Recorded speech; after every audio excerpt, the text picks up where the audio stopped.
And remember, if I can cook it, so can you. So go nowhere. Let's create. I have a couple chicken legs I found in my refrigerator. And a couple bones. This one have a tiny bit of meat, not a lot. And I'm going to do some magic. I don't have a lot of things to do or they don't work, of course. So I had to be able to do something that can live alone. So I have the oven preheating at 350 degrees Fahrenheit. I'm going to start this chicken a little bit. Just put some holes on it. We're going to put this stuff in the oven for, I say, maybe 30, 40 minutes. Maybe even an hour, doesn't matter.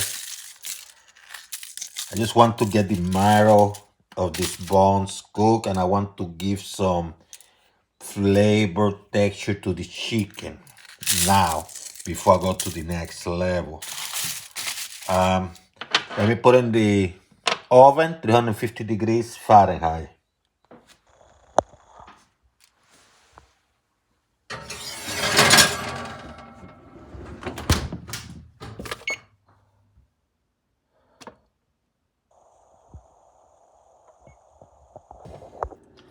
There's some celery here, about half an onion, some garlic. Doesn't have to be pretty. Have a carrot. Doesn't have to be pretty. Just cut some celery in a manageable size. Onion.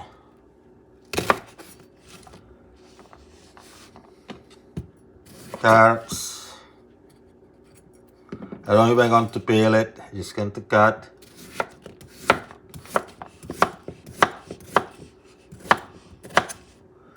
Cut in half. Doesn't have to be pretty.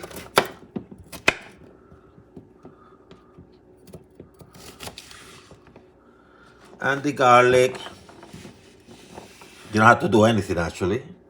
You don't even have to peel it. I peeled this one, but you don't even have to peel it.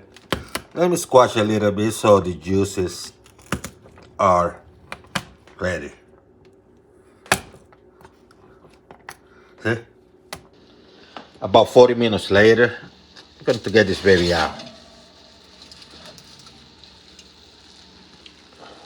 Put it here for now.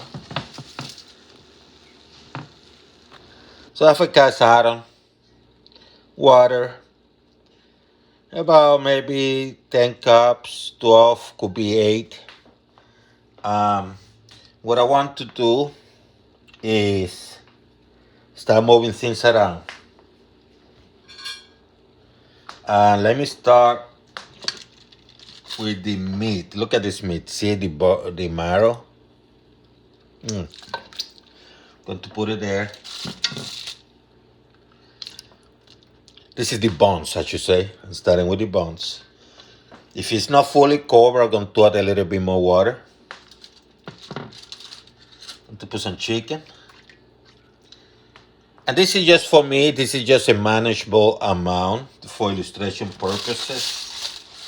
You know, sometimes you have a couple chicken legs and you say, well, this is not enough for a meal of 3 people. And a couple bones that you cook and some meat.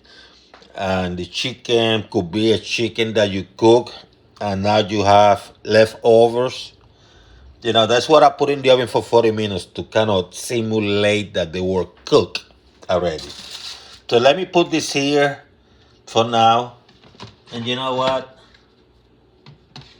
I'm going to put some of this celery, garlic,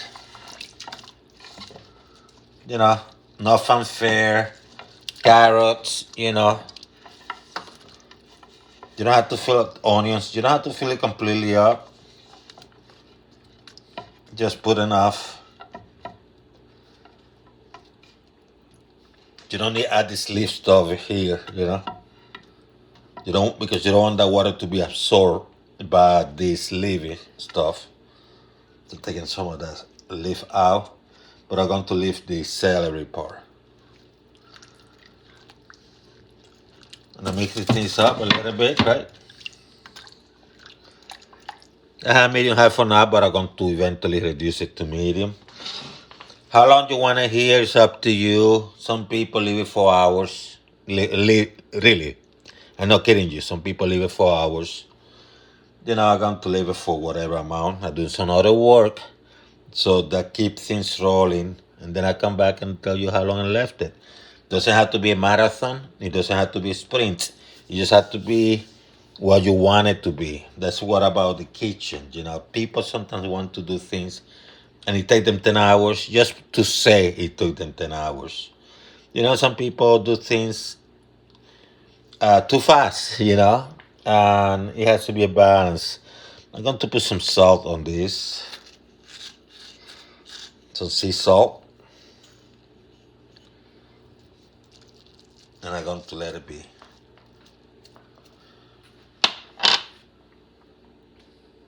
Let it be. Let it be. A cup of bay leaf.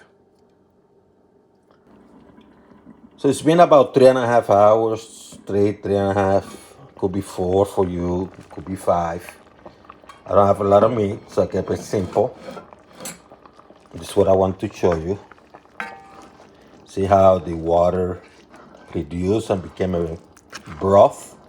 And we call it broth because it has meat in the bones. And this is a combination of beef, which is falling out of the bones, the little pieces, and chicken. And sometimes you cook and you have some chicken left and you have some bones of beef left. You just, put it in water, put some vegetables on it, let it heat up, knowing that the water is going to reduce. So I have about maybe 12 cups of water, and look how much I have now. Look at this color. Beautiful, huh? Beautiful.